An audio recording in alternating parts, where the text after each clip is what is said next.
Korps Pemberantasan Tindak Pidana Korupsi Polri mengusut dugaan korupsi dan pencucian uang terkait pemberian pembiayaan di tubuh Lembaga Pembiayaan Ekspor Indonesia.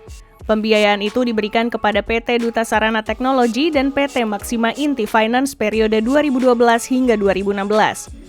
Kami akan menuntaskan penyidikan ini secara profesional guna menemukan tersangka dan memulihkan kerugian negara.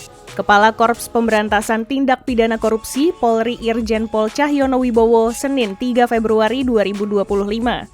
Dia menyebut bahwa kasus tersebut berpotensi merugikan keuangan negara mencapai 43,6 juta US dollar atau sekitar 712 miliar rupiah sepanjang tahun buku 2012 hingga 2016.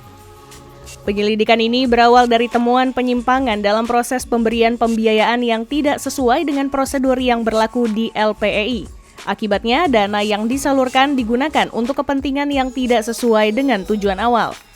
Berdasarkan penyidikan, LPEI memberikan pembiayaan kepada PT DST yang tidak sesuai dengan prosedur yang berlaku, mengarah pada kredit macet senilai 45 miliar rupiah dan 4,125 juta US dollar sejak 2012 hingga 2014. Kemudian dengan skema Novasi, PT MIF mengambil alih kewajiban PT DST.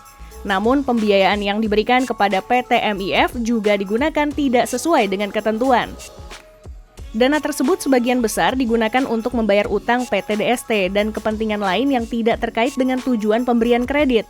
Kepala Korps Pemberantasan Tindak Pidana Korupsi Polri Irjen Pol Cahyono Wibowo.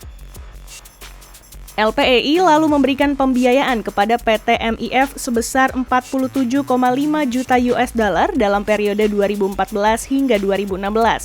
Namun, proses pemberiannya penuh dengan penyimpangan dan melanggar ketentuan yang ada. Penyimpangan itu termasuk analisis permohonan kredit yang tidak tepat dan kurangnya monitoring terhadap penggunaan dana.